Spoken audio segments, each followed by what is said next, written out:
And right here, pause for a second.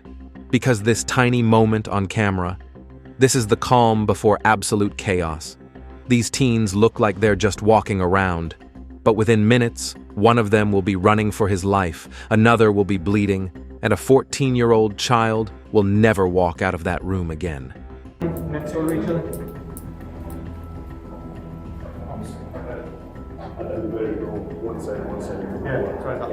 And watch this part closely, because legally, this is where everything changes for John. Until this moment, he's just a name. But once officers make contact, the clock starts ticking. Miranda rights, custody, intent, mental state, all of it matters now. What he says in the next hour could determine whether prosecutors see this as murder or something else entirely. You want to times 2 or times 4? We can do it times 4, yeah, because it'll get us to the next. Okay. There's the kids coming back again. That's 105.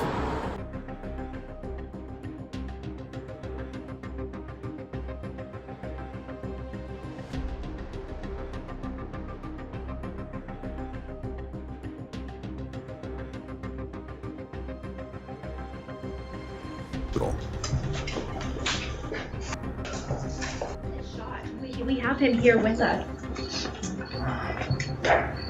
Yeah, the bullet grazed his head. So I'm gonna head down to you, but I'm gonna have to take this but I'm gonna head. Okay, big moment. When detectives walk in, this isn't just a conversation. This is a strategic interrogation. Notice their tone, calm, friendly, almost casual. This is classic rapport building, a technique designed to get suspects talking without feeling threatened. It works more often than you'd think, and John is about to open up a lot.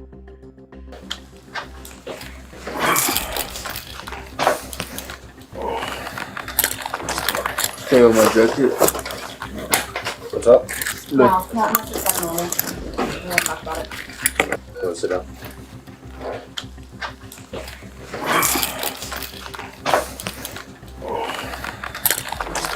Stay with my jacket.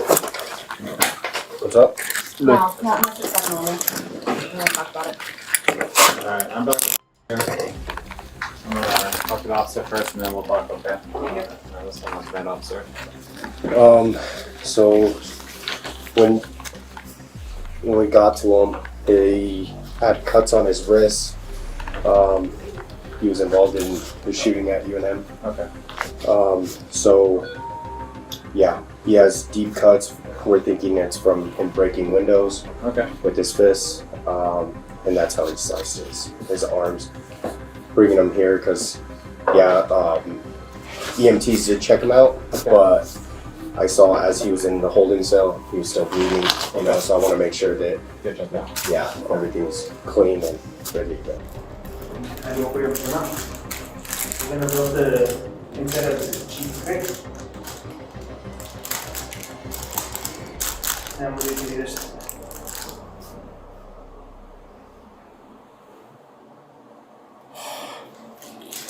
Next time, just do it. Just so you know, we do have a search warrant for your DNA and the photographs. Cool. Alright. How's it going, man? Thanks, bro. How you doing, man? Decent, and you? Yeah. I'm Agent Donis with the New Mexico State Police Investigations Bureau. I'm Double Cormac with the State Police. Your name is John Fuentes, correct? Yeah. Okay. So we're just here to talk with you about what happened, just to get your version. Right. We don't want other people speaking on your behalf. What brought you to UNM? Usually I just go hang out at the dorm and we just hang out, watch movie, or not movie, but like play his PlayStation or whatever, and smoke like marijuana, nicotine, like what everybody does. And then I remember he wanted me to come because this is gonna be his last like semester or last year, like couple days, and he's like, let's take, what is it, tabs, acid tabs, and then I don't know. I was keep telling him nah. But he wanted to take it with some cocaine, and I remember I pull up, and he had his gun with him. And then I remember came by and brought more cocaine so we could try it. And at the time, I remember I took like I think of acid, and then I remember peer pressure me, take another line, and I remember to the point where I couldn't even think. I remember I just remember blacking out, and then I remember I just wake up like I'm on top of a roof.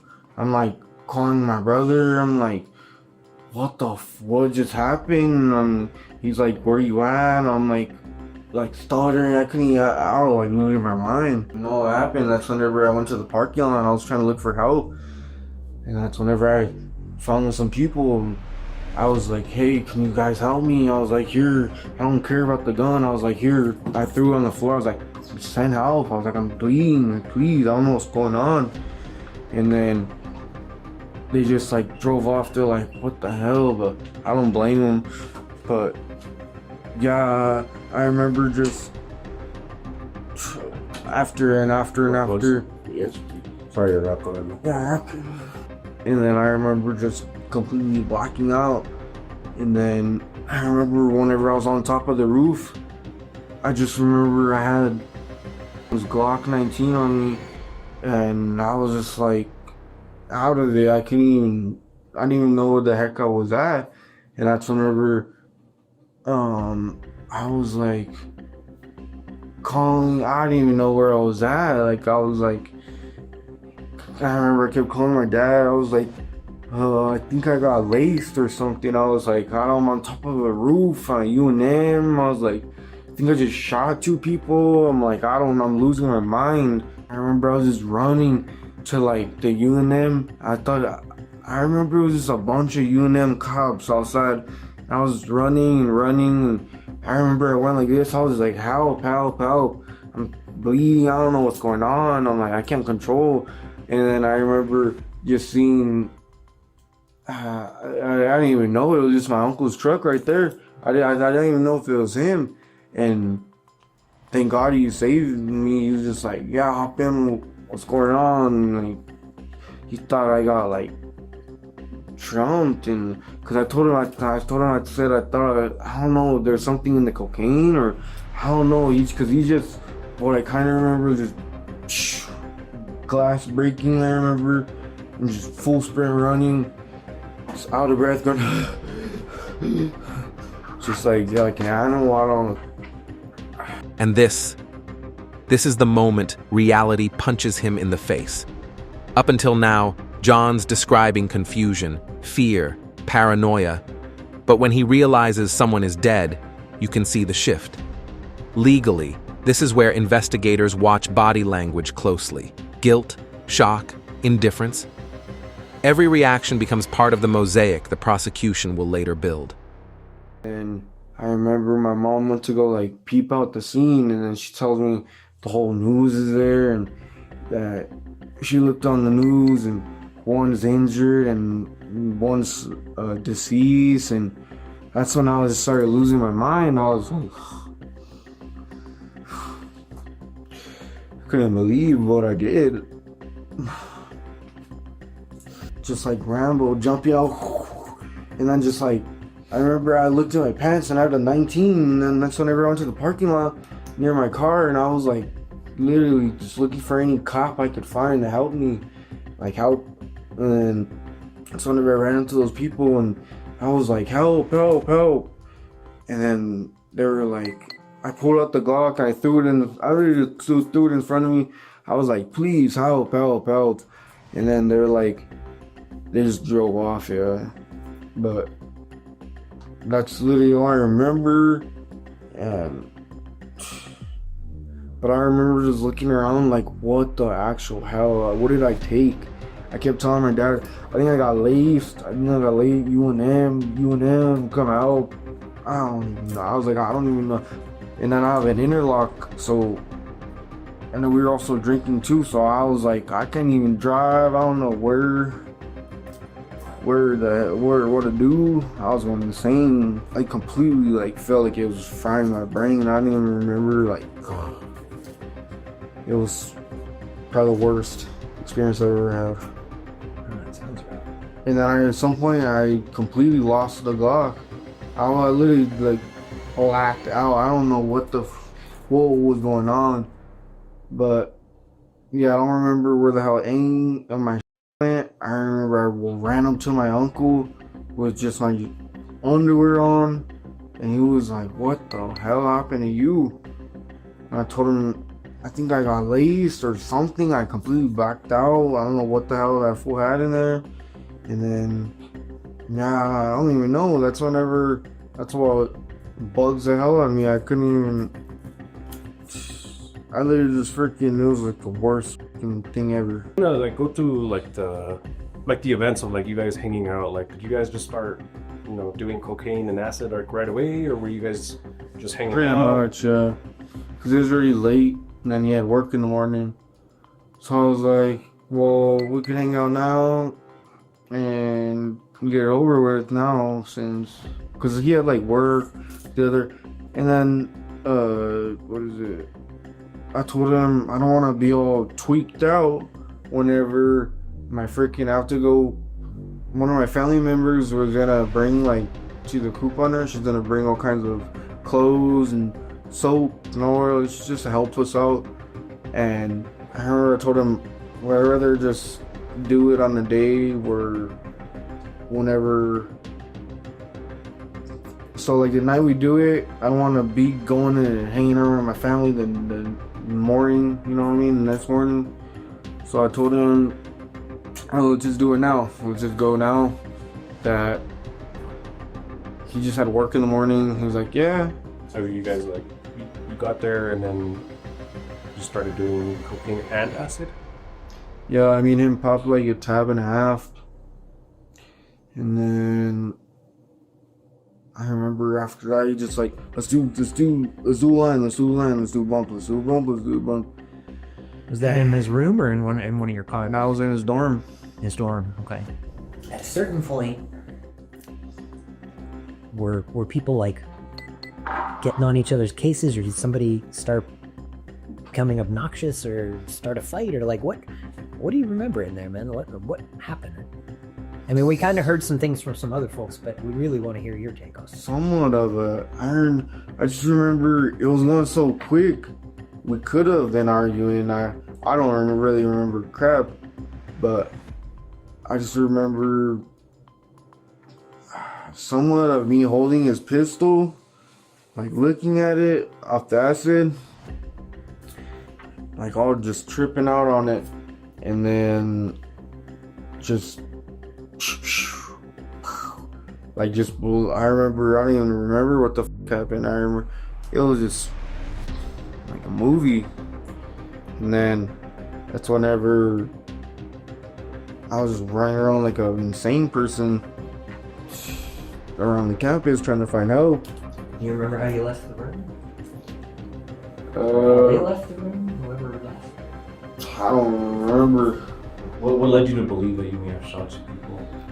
Because I was just full of blood, and I remember the Glock, before I was messing with it, I remember it had bullets, and then I remember I took out the clip and it was empty.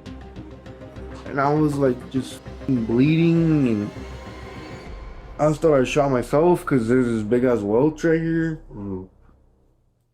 So I remember my ears were ringing, so I definitely knew something was up. I don't know. My mind was running a million miles per second. Cause I just remember, like, I didn't even know if it was me who shot or them, but I remember just loud noises running, and I remember I went, like, I laid down under a bush, and I checked the clip, and it was empty, and I was like, oh, bro, like, if I thought someone was gonna kill me, I was like, that's whenever I think I climbed on top of the roof, and I remember I was like straight going insane. I was like knocking on the windows. I was like, somebody please help, somebody please help me, help me, help me. And then I just keep getting paranoid that like someone was gonna like, I was gonna knock on a window and someone was just gonna blast me or something like that. That's whenever I was like, I was losing my mind. That's whenever I just said, I remember I just took off my pants and I remember I hopped in the water fountain out there, like a stream, or I don't know what the hell it was. And I remember I was washing off my cuts, getting a drink of water, and I was soaked. I was freezing. That's whenever I was on top of the roof, and then I remember I took off my socks, I threw them, because they're soaked, they're all getting all muddy, and I took off my pants, I threw them too, and then just full sprint. I remember at that, once I took off that, I remember I was like, I need help. So I started full sprinting. That's whenever it was literally like, police at UNM, and I walk out, and I'm like, please, so somebody. And I remember I started. You saw the officers or cars? I just saw cars, officer cars. So I was expecting there to be police there. I was like, I need help. Almost what the went on. I feel like someone's gonna kill me. I was like, and then that's whenever I just ran it. It was like perfect timing. It was like, what the? But I don't know. It was just like, it happened so quick. It's crazy. I don't know. That was the most insane day of my life. Now, detectives ask John again whether there was an altercation in the dorm room before revealing who was killed in the incident. We were watching, I don't know, it's hard to say. We could have been arguing. I mean, that's why I was almost like, you could ask what is it, his little brother or something. But I don't know, we could have been. I just remember completely blacking out. I don't even remember, just running in full speed.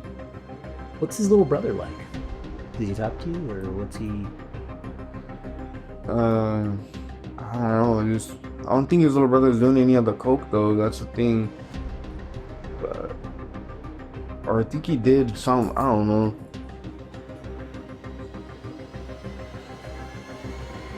Was he into the guns the way you were?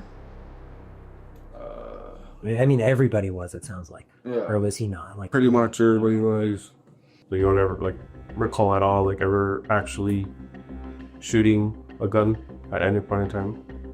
I could have, but I'm not 100% sure. That's why I can't say. But I'm pretty sure I did, because I don't mean, who else would? It literally said on the news that one's injured, one's deceased. So I'm pretty sure I did. I just don't remember what the. Do you know who's injured or who's deceased? No, I don't. Well, what would you guess? I'm pretty sure deceased. One's injured. Pretty sure. What leads you to? Yeah, what leads you to think that like them versus somebody else, or why one's dead and the other one's injured? Because his brother wasn't really in the way. His brother was just kind of out there, but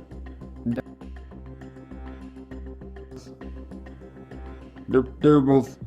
I mean, every time we hang out, they're right there. And I don't think I would have shot his little brother. His little brother was always just out of the way. He's not really. He kind of just like the side character. How do you feel about that? Horrible. I remember I was literally going insane in my room, like crying, and I didn't know what to do because my brain was still off the acid. I was like, I can't go to them now. I can't turn myself in. I was like, I need to wait till I get sober or something. I was like, I was literally going insane, and I remember I was like, couldn't handle it. And that's whenever my grandma was just like, I'm gonna just spend the last time with you, get you something to eat, try to chill you out, try to detox your mind, and then we go turn your soft inks. At some point, I told her I'm gonna have to. I was like, either if I don't turn myself in, they're gonna find me. I was like, there ain't no doubt about that. So do you want us to tell you who was injured? yeah. I mean, I'm asking. Do you want to know? Yeah. Okay. So the little brother, he's 14 and he's dead. And then injured but not seriously. It's not.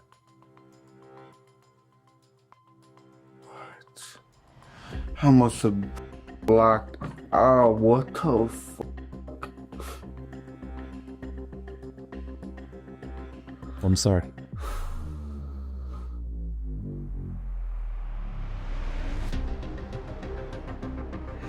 If you're noticing how scattered his story is, that's not accidental.